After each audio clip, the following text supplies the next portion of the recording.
દર્શક મિત્રો, હું છું આપનો વિજય પરમાર ને જેડી ન્યૂઝમાં આપનું સ્વાગત છે. આપણે સૌ જાણીએ જ છીએ કે આવનારા સમયમાં 26 ફેબ્રુઆરીના રોજ જે ગુજરાત બોર્ડની ધોરણ 10 અને ધોરણ 12ની જે બોર્ડની પરીક્ષા આવેલી છે તે માટે આપણે એવા જાણીતા ડોક્ટર ખ્યાતિ મેતલિયા પાસે આવ્યા છે. તેમની સાથે આપણે આજે વાતચીત કરીશું કે આ જે પરીક્ષાનો ટૂંક જ સમય બાકી છે તે સમય દરમિયાન વિદ્યાર્થીઓ, વાલીઓ તેમજ શિક્ષકોએ કેવી રીતનો આ સમય પસાર કરીને આ પરીક્ષા જે આવી રહી છે, જે તણાવ ભરી દરેક વિદ્યાર્થીને લાગતી હોય છે, પણ એને શાંતિમય અને એક પોતાના જીવનને આગળ વધવાનો જે તક છે, આ જે સમય છે તેને કેવી રીતનો પસાર કરો. ખ્યાતિબેન, આપનું સ્વાગત છે. મેડમ, તમને પહેલો સવાલ એ કરીશ કે આવનારા સમયમાં જે 26 ફેબ્રુઆરીના રોજ જે ગુજરાત બોર્ડની પરીક્ષા આવી રહી છે ધોરણ 10ની, ધોરણ 12ની, જે ખૂબ જ સમય બાકી છે, તો ઘણા બાળકો જેનો માનસિક તણાવ લેતા હોય છે, તો આ જે સમય બાકી છે એ સમયે બાળકોએ પોતાની મનોસ્થિતિ જે હોય છે એને કેવી રીતની કાબુમાં રાખવી? હા, બહુ સરસ પ્રશ્ન છે વિજયભાઈ. સૌથી પહેલા તો એમ હું કહીશ કે આ જે સમય છે એ એવો સમય છે કે બધા જ વ્યક્તિઓને ટેન્શન થવાનું જ છે કે મારું શું થશે, બોર્ડની આવી ગઈ છે એક્ઝામ, મને મારું વાંચવાનું બધું આટલું બાકી છે, આટલું રિવિઝન બાકી છે, પતશે કે કેમ, એક્ઝામમાં જે પણ છે મને યાદ આવશે કે કેમ, મારાથી પેપર લખાશે કે કેમ, પેપર પૂરું થશે, મારા સારા માર્ક્સ આવશે, 12મા વાળાને થશે મને જોઈતી બ્રાન્ચમાં એડમિશન મળશે કે નહીં. આવા ઘણા બધા ટેન્શનો અત્યારે વિદ્યાર્થીઓના મનમાં ફરતા જ હોય અને એ એકદમ નોર્મલ વસ્તુ છે. પ્રશ્ન ખાલી ત્યારે થાય કે ત્યારે ટેન્શન એટલું બધું વધી જાય કે જ્યારે બાળકો એના લીધે વાંચી ના શકે, એના લીધે એમનું કોન્સન્ટ્રેશન ન રહે, ત્યારે ટેન્શન પ્રોબ્લેમ થાય અને આપણે એ સિચ્યુએશનને અવોઇડ કરવી છે. અધરવાઇઝ જે નોર્મલ વિચારો આવે છે, આવી અને જતા રહે છે, થોડો ટાઈમ તમે ડિસ્ટર્બ થાવ છો, પછી તમે પાછા એમાંથી નોર્મલ થઈ જાઓ છો, તો એમાં કોઈ જ વાંધો નથી. બીજો સવાલ મેડમ એ હશે મારો કે જયારે પરીક્ષા હોય છે, જયારે ઘણા બાળકો એક્સાઇટિંગમાં જતા રહેતા હોય છે, ડિપ્રેશનનો પણ કંઈક અંશે શિકાર બનતા હોય છે, અમુક અંશે ઓસીડી હોય છે, એક ભય એમની અંદર ઘૂસી જતો હોય છે, તો અમુક બાળકોનું કહેવાય કે હદ કરતા વધારે ખોરાક વધી જવો, હદ કરતા વધારે સૂઈ જવું, કે અમુક જે શારીરિક જે ચેન્જીસ હોય છે, ઓલમોસ્ટ ચેન્જીસ ઘણા બાળકોમાં જોવા મળતા હોય છે, જેના લીધે મા બાપ પણ એની સાથે એવો વર્તન કરતા હોય છે કે પરીક્ષા આવી છે, તને વાંચવાનો સમય નથી મળતો, સૂઈ જતો હોય છે. તો આ જે પરિસ્થિતિ જે સર્જાય છે એમાં બાળકને કંઈક ને કંઈક મા બાપ બંને પીડાતા હોય છે, તો આનું નિરાકરણ કેવી રીતે કરી શકીએ? અમુક બાળકો છે જે ભલે કદાચ વધારે સૂવે છે, વધારે ખાય છે, થોડા ઘણા સ્ટ્રેસમાં રહે છે, પણ એ એમનું વાંચી શકે છે અને એમના કોન્સન્ટ્રેશનમાં, એમના પરફોર્મન્સમાં, આઉટપુટમાં કોઈ પ્રોબ્લેમ નથી થતો, તો એમાં એ લોકોએ કંઈ કરવાની જરૂર નથી. એમાં માતા પિતાને એવું કહીશું કે તમે બાળકને ટોક ના કરજો કે કેમ સૂઈ ગયો, તારે કે ભણવાનું તને ખબર નથી પડતી, તારી બોર્ડ માથે આવી છે ને તારે હંમેશા સૂઈ જ રહેવું છે. આ ટાઈપના નેગેટિવ સ્ટેટમેન્ટ્સ મા બાપે અવોઇડ કરવા જોઈએ. જો બાળક એનું કરી જ લે છે તો તમે ચિંતા ના કરો. ઉલટાનું કદાચ એ થોડોક પણ મોટિવેટેડ હોય કે ના હમણાં ઉઠીને મારે કરવું છે, પણ જો નેગેટિવ સ્ટેટમેન્ટ્સ આવા મા બાપ તરફથી આવશે તો બાળક વધારે ને વધારે ડિપ્રેસ થતો જશે અને એ પોતે જેટલું કરવા માંગતો હતો કે કરવાની એની ઈચ્છા હતી એ પણ મરી જશે અને એનું પરફોર્મન્સ ડાઉન થતું જશે. અમુક બાળકોની એવી પણ પરિસ્થિતિ હોય છે મેડમ કે જે એમને પોતાને જે બનવું હોય છે પરંતુ એ નથી બની શકતા. અમુક મા બાપ તરફથી કે પરીક્ષાને લઈને એવું પ્રેશર હોય છે કે ભાઈ મારે તો ડોક્ટર થવું હતું, મારે એન્જિનિયર થવું હતું, મારે આ થવું હતું, પણ હું ના થઈ શકું. તો એ વસ્તુ તારે થવાની, એના લીધે બાળક પોતે કન્ફ્યુઝ હોય છે. જે પરફોર્મન્સ એને એક્ઝામમાં આપવું હોય છે એ નથી આપી શકતો, એ ડર સાથે પરફોર્મન્સ આપતો હોય છે. તો જયારે આવી પરિસ્થિતિ સર્જાય છે તો એ બાળક અને માતા પિતાએ કેવી રીતનું આ પરિસ્થિતિને સામનો કરવો? સૌથી પહેલા મારી પાસે આવતા દરેક માતા પિતાને હું કહું છું અને આપ સૌને પણ હું કહી રહી છું કે તમે તમારા પૂરા નહીં થયેલા, બાકી રહી ગયેલા સપનાઓ તમારા બાળકો થ્રુ પૂરા કરવાની કોશિશ ના કરો. બાળકોને એમના પોતાના સપના પૂરા કરવા દો, તમારા નહીં.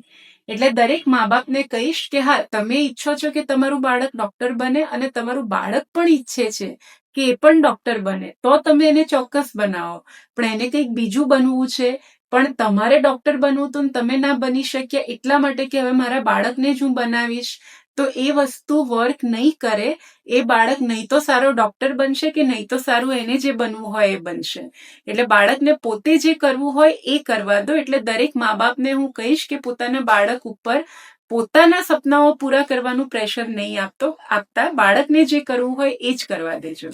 હવે જે સમય બાકી છે તો ઘણા ક્લાસીસ વાળા, સ્કૂલો વાળા પણ જે પરીક્ષાની તૈયારી કરતા હોય છે, જેનું પરિણામ બાળકને મા બાપને આપવામાં આવતું હોય છે, જેની અસર પણ બાળકના ભવિષ્ય પર પડતી હોય છે કે ભાઈ આજે 100 માર્ક્સની કે 80 માર્ક્સની પરીક્ષા લીધી, તેમાંથી અમુક અંશે બાળકને ઓછા માર્ક્સ આવ્યા, તો જેના લીધે બાળકને નેગેટિવ તરફ લઈ જતા હોય છે. તો આને કેવી રીતનું શિક્ષક હોય અને વાલીઓ મેનેજ કરે? હા, ઘણી બધી સ્કૂલો એવી રીતનું પણ કરતી હોય છે કે પ્રિલિમ્સમાં બહુ જ સ્ટ્રિક્ટ ચેકિંગ કરે. એટલે નોર્મલી 100 માંથી જેના 80 આવતા હોય એના 50 કે 60 જ આવે.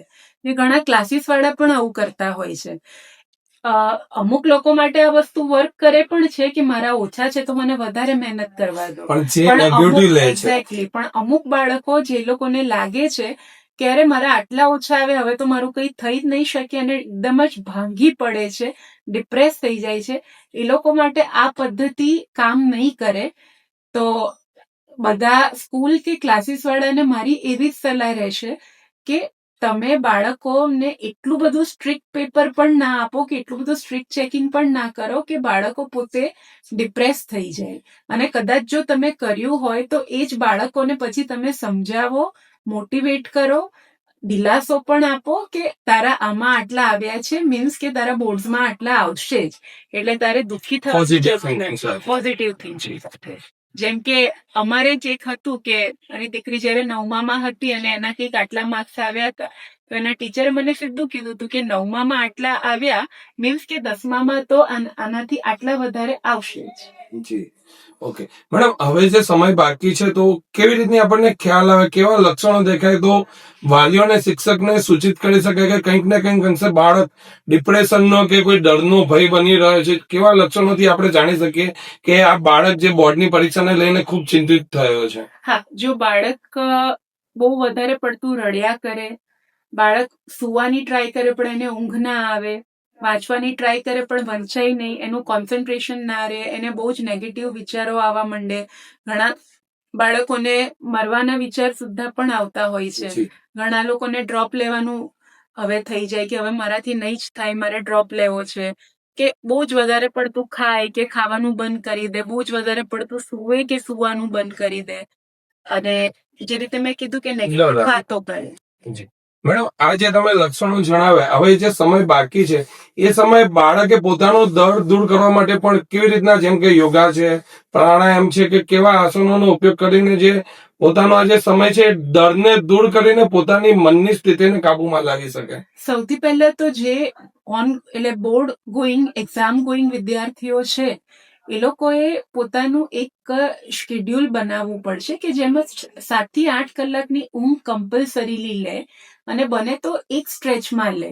હા, ભલે તમે 5-6 કલાક સુવો અને પછી 2 કલાક સુવો ચાલશે, પણ ઘણા જે મેં જોયું છે કે 2 કલાક સુવે પછી 2 કલાક વાંચે, 2 કલાક સુવે, એવી રીતનું નહીં કરો, કારણ કે તમારા બ્રેઇનને કન્ટિન્યુઅસ સ્લીપ જોઈએ છે, જેનાથી તમારા બ્રેઇનનું હિલિંગ પણ થતું હોય છે અને ગ્રોથ, ડેવલપમેન્ટ બધું જ થતું હોય છે. એટલે એક ઊંઘ, પછી ખોરાક તો તમે નિયમિત ખોરાક લો, માપમાં લો અને હેલ્ધી એટલે કે તંદુરસ્ત આહાર લો.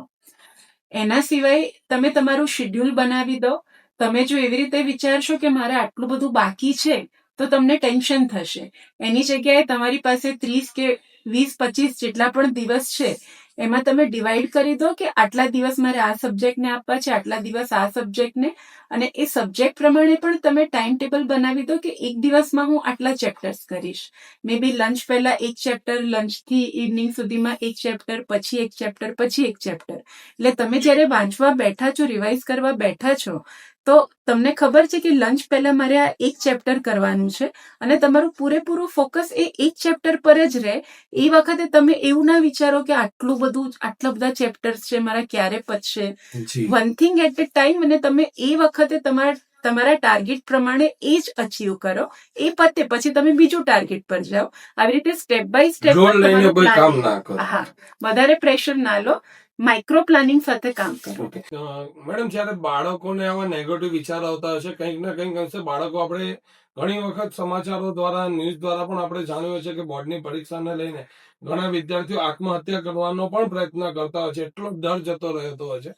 તો આવા જ્યારે નેગેટિવ વિચારો બાળકોના મગજમાં જ્યારે ઘર કરી જતા હોય છે, અથવા કોઈ પેપર ખરાબ જાય કે અથવા કોઈ પેપર બોર્ડમાં હાર્ડ પૂછાઈ જાય છે, તો એનો ઇફેક્ટ પણ બીજા પેપર પર હોય છે, એનો પણ ડર હોય છે, નેગેટિવ વિચારો ચાલુ થઈ જતા હોય છે. તો આ વિચારોને કેવી રીતના દૂર કરવા? હા, નેગેટિવ વિચારો થોડા ઘણા આવવા એ ખરેખર નોર્મલ વસ્તુ છે. લગભગ એવું કોઈ જ નહીં હોય કે જેને એક્ઝામ પહેલા આવા વિચારો ના આવ્યા હોય કે મને કંઈ નહીં આવડે, હું ફેલ થઈ જઈશ, મારું પેપર સારું નહીં જાય, મારું પેપર પૂરું નહીં થાય, મારું આમ થશે તો, મને બધું જ હું ભૂલી જઈશ તો શું થશે. પહેલા આ નોર્મલ નેગેટિવ વિચારોની આપણે વાત કરીએ. તો જ્યારે આવા વિચારો બહુ જ આવતા હોય તો એક હું સલાહ એવી આપીશ કે આ તમે લોકો, વિદ્યાર્થીઓને કહું છું કે તમે લોકો એક પેન અને પેપર લઈ લો, એક ડાયરી લઈ લો, અને તમને જે પણ આવા નેગેટિવ વિચાર આવે છે ને એને લખો. પછી તમે એ જ વિચારને ક્વેશ્ચન કરો કે હું પેપરમાં બધું ભૂલી જઈશ તો. પછી તમે તમારી જૂની પરીક્ષાઓ યાદ કરો કે ક્યારે એવું બન્યું છે કે તમે ભૂલી ગયા. હા, એકાદ વાર કંઈક એકાદ ક્વેશ્ચન તમે ભૂલી ગયા હો, ધેટ્સ ઓકે અને નોર્મલ છે, પણ મોટા ભાગે તમે નથી ભૂલ્યા. તો એક તમે નેગેટિવ વિચારની સામે એના ઉપર એક ક્રોસ કરી અને એક ટીક કરીને તમે લખો, અત્યાર સુધી હું કોઈ પેપરમાં નથી ભૂલી અને મેં બધા પેપરોમાં સારું લખ્યું છે, તો આ પેપરમાં પણ હું નહીં ભૂલું અને સારું લખીશ. પછી એવો વિચાર આવે કે મારું પેપર કમ્પ્લીટ નહીં થાય તો તમે એમાં એ પણ લખી શકો કે અત્યારના ટ્યુશન ક્લાસીસ કે સ્કૂલમાં જે એક્ઝામ થઈ છે એમાં બધામાં મારા પેપર પૂરા થઈ ગયા છે, તો આમાં પણ થઈ જશે. આવી રીતે એક એક નેગેટિવ વિચાર તમે લખો અને એની બાજુમાં એનો જે કાઉન્ટર પોઝિટિવ વિચાર જે છે, જે તમે વિચારી અને લખો છો, એ લખો. એટલે જ્યારે પણ તમને નેગેટિવ વિચાર આવે તો તમે એની બાજુવાળા પોઝિટિવ વિચારને પણ વાંચી લો. આ કાગળિયું છે એ તમારી દિવાલ પર લગાવી દો કે જ્યારે પણ નેગેટિવ વિચાર કોઈક આવ્યો તો તમારી પાસે એનું કાઉન્ટર ત્યારે મોજૂદ છે કે ના, આવું નહીં, આવું. હવે બીજી જે વાત થઈ કે આત્મહત્યાના, ઘણા બાળકો એવું બનતું હોય છે, પરીક્ષાના સમય અથવા પરીક્ષાનો ડર, પરિણામ જાહેર થતું હોય છે, એ વખતે પણ આવા બનાવો ઘણી વખત અમે એવું જાણ્યું છે કે ઘણા બાળકો આત્મહત્યા કરવાનો પ્રયત્ન કરતા હોય છે. હવે જે લોકોને એવો વિચાર આવે છે ફક્ત ને ફક્ત એક્ઝામના ડરથી જ કે આ એક્ઝામ આપી, આના કરતા તો મરી જવું સારું, કે એક્ઝામનું રિઝલ્ટ ફેસ કરવા. ઘણા લોકો એક્ઝામ આપ્યા પછી પણ રિઝલ્ટ આવતા પહેલા પણ ડરમાં ને ડરમાં આત્મહત્યાની કોશિશ કરતા પણ હોય છે. તો એ બધા વિદ્યાર્થીઓને હું એવું કહીશ કે લાઈફમાં પરીક્ષા એ બધું જ નથી. ઘણી બધી વસ્તુઓ છે જે તમે કરી શકો છો, જે આ પરીક્ષા દ્વારા નહીં પણ બીજા કોઈક રસ્તા પર જઈને તમે કરી શકો છો. એકદમ સિમ્પલ વસ્તુ, તો આ પરીક્ષામાં જો તમે જોઈએ એટલું પરિણામ ના લાવી શક્યા તો તમે બીજી વાર આપી જ શકો છો, ત્રીજી વાર આપી શકો છો. ને જો તમને એવું લાગે છે કે આ બધું મારા બસની વાત નથી તો તમે લાઈન બદલી શકો છો. બીજી ઘણી બધી લાઈનો છે, પણ દુનિયામાં ઘણું બધું કરવા જેવું છે, જીવવા જેવું છે, ઘણા બધા ઓપ્શન્સ આપણી પાસે છે, તો શું કામ આત્મહત્યા કરવાની? જરૂર. અને મેડમ, આ જે બાળકોનો માનસિક તણાવની દૂર વાતની થઈ, પરંતુ હવે જે સમય બાકી છે, કંઈક ને કંઈક હશે, વાલીઓ, માતા પિતા, પરિવારના સભ્યો પણ એક માનસિક તણાવમાં રહેતા હોય છે. આ વાલીઓ જે છે એમને કેવી રીતનો તણાવ દૂર કરો? વાલીઓને સૌથી પહેલા તો હું એવું કહીશ કે તમને જે ટેન્શન થાય છે ને એ તમે તમારા બાળકો ઉપર ટ્રાન્સફર ના થવા દો. તમે જેટલા ટેન્શનમાં રહેશો ને કે શું થશે, બોર્ડ કેવી જશે, તો પેલું બાળક તમારું ટેન્શન નહીં કરતું હોય ને તો એ તમને જોઈને કરવા માંડશે. એટલે સૌથી પહેલા તો જો તમે ટેન્શનમાં હો તો તમારા બાળકને એ બતાવો નહીં કે તમે ટેન્શનમાં છો. હવે તમારા પોતાના ટેન્શનને તમે પ્રાઇવેટલી, એટલે બાળકથી પ્રાઇવેટલી કેવી રીતે દૂર કરો, તો એમાં તમે પોતે પણ યોગાસન કરો, ચાલવા જાઓ, કસરતો કરો, જીમમાં જતા હો તો જીમમાં જાઓ, તમારી હોબીઝ જે છે તો એને તમે તમારા ફ્રી ટાઈમમાં પરસ્યુ કરી શકો. હા, એટલે બાળકની સામે નહીં, પણ બાળક ભણતું હોય એ વખતે થોડો થોડો તમે પણ ટાઈમ આઉટ લઈ ને તમારી મનગમતી પ્રવૃત્તિઓ કરી શકો, જેથી તમે પોતે પણ ફ્રેશ રહો અને તમે ફ્રેશ રહેશો તો બાળક તમને જોઈને ફ્રેશ રહેતા શીખશે. જી મેડમ, એક સવાલ મારા મગજમાં આવી રહ્યો છે કે જ્યારે આવી પરિસ્થિતિ, બોર્ડની પરિસ્થિતિ જે હોય છે એની અંદર જ્યારે ઘરની અંદર પણ એવી પરિસ્થિતિ સર્જાતી હોય છે કે મા બાપ પણ તણાવમાં હોય, બાળક પણ તણાવમાં હોય, અને ઘરનું વાતાવરણ જે કહેવાય જ્યાં કંઈક ને કંઈક શાંતિ જે હોય છે એ ખલેલ પહોંચતી હોય છે, જેની અસર પણ બાળકના પરિણામ પર પડતી હોય છે. તો આ સમય જે વધ્યો છે એ સમયે માતા પિતાએ ઘરનું વાતાવરણ કેવું રાખવું જોઈએ? આ 100% સાચું ઓબ્ઝર્વેશન છે, કારણ કે અમુક બાળકો મને કહેતા હોય છે કે મને ક્લાસીસમાંથી હું ઘરે જાઉં ને મને ઘરે જવાનું જ મન નથી થતું, કે બધાના મોઢા આમ ચડેલા હોય કે વાંચ્યું, કેટલું વાંચ્યું, કેટલા માર્ક્સ આવ્યા, બધા આનું આ જ પૂછતા હોય. તો એ પ્રમાણે હું એમ કહીશ કે ઘરની વ્યક્તિઓ ફક્ત ને ફક્ત ભણવાની વાતો ના કરે, બીજી પણ નોર્મલ ખાવા પીવાની, નોર્મલ વાતો પણ કરે. બાળકને જેટલી ચર્ચા કરવી હોય ભણવાની એટલી કરો. અધરવાઇઝ તમે નોર્મલી માણસ તરીકે પણ છો, ખાલી તમે એક્ઝામમાં માટે જ સિલેક્ટ થયા છો એવું નથી. એવું નથી. અને મેડમ, તમે એક સાયક્રાટિસ્ટ છો ને તમારું ખૂબ સરસ નામ છે સાયક્રાટિસ્ટ ફિલ્ડની અંદર. તો અત્યારે મા બાપે બાળકને કેવી સહાનુભૂતિ, કેવી લાગણીશીલ દર્શાવવી જોઈએ? મા બાપે અત્યારે એક જે અમારી ભાષામાં કહીએ ને અનકન્ડિશનલ પોઝિટિવ રિગાર્ડ, એ રાખવું જોઈએ. એનો મિનિંગ એવો છે કે બાળકને તમે કહો છો કે જે પણ છે હું તારી સાથે જ છું, મારો પ્રેમ, મારી હૂંફ બધું તારી સાથે જ છે. તું ફેલ થઈશ કે તારા બહુ સારા માર્ક્સ આવશે, ખરાબ આવશે, કે તું ફેલ થઈશ, એનાથી મારા તારા તરફના એટીટ્યુડમાં કોઈ ફરક નહીં પડે. જે મેં જોયું છે કે ઘણા મા બાપ કહેતા હોય છે ઓછા માર્ક્સ આવ્યા તો જોઈ લેજે, કે ફેલ થયો તો મરી ગયો સમજજે. એટલે મા બાપે પણ સમજવું જોઈએ કે બોર્ડની પરીક્ષા જે છે એ જિંદગીની છેલ્લી પરીક્ષા નથી. હા, કંઈક ના કંઈક અંશે ફરીથી સફળતા થવાના ચાન્સીસ ઘણા બધા અને છે. બાળકોને એ વખતે એવી વ્યક્તિની જરૂર છે કે જે એ લોકોમાં બિલીવ કરે, પોતાનામાં વિશ્વાસ રાખે, નહીં કે જે આમ પેલું દંડો લઈને ઉભા છે કે કર નહીં તો સહાનુભૂતિ ફટકારું. સાથે. હા, સહાનુભૂતિ સાથે. જી મેડમ, એક છેલ્લો મેસેજ આપનો પરીક્ષા લક્ષી બાળકો માટે અને વાલીઓ માટે. અ, જો અત્યારે તમે સ્ટ્રેસમાં છો, કઈ વાંધો નહીં, એ સ્ટ્રેસ સાથે તમારે રહેવાનું છે. સ્ટ્રેસને બહુ વધવા નથી દેવાનો. તમે વાંચી શકો એટલા એમાં સુધી જ રાખવાનું છે, અને ફ્યુચરની તમે ચિંતા ના કરો, બધું સારું જ થશે. અત્યાર સુધીની બધી પરીક્ષાઓ તમારી સારી ગઈ હતી જો તમે વાંચ્યું હોય તો, અને તમે અત્યારે વાંચ્યું છે તો આ પણ સારી જશે. અને કદાચ સારી ના જાય, કંઈ પણ થાય, તો આ પરીક્ષા છે એ જીવનની છેલ્લી પરીક્ષા નથી. તમારી પાસે હજી બીજી ઘણી બધી ઓપોર્ચ્યુનિટીઝ આવશે. કદાચ એકમાં તમે ચાહ્યું પરિણામ ના લાવી શક્યા તો પણ જિંદગીમાં ઘણા બધા રસ્તાઓ હજી મોકળા છે, ખુલ્લા છે. દર્શક મિત્રો, આપણે અગાઉ પણ એક શિક્ષકને મળ્યા હતા, સાયક્રેટિસ્ટને પણ મળી ચુક્યા છીએ, અને અમારી ચેનલ દ્વારા પણ અમે એ જ મેસેજ આપવા માંગીએ છીએ કે ધોરણ 10 ની ધોરણ 12 ની પરીક્ષા, બોર્ડની પરીક્ષા એ જિંદગીની આખરી પરીક્ષા નથી હોતી. કંઈક ને કંઈક અંશે તમારા બાળકને નુકસાન થાય તેવું વાતાવરણ ક્રિએટ ના કરો. અને હું વિજય પરમાર, ખ્યાતિ મહેતાલાનો ખૂબ ખૂબ આભાર માનીશ કે તેમનો કિંમતી સમય આપ્યો. જેડી ન્યૂઝ કેમેરામેન ધ્રુવ વાઘેલા સાથે.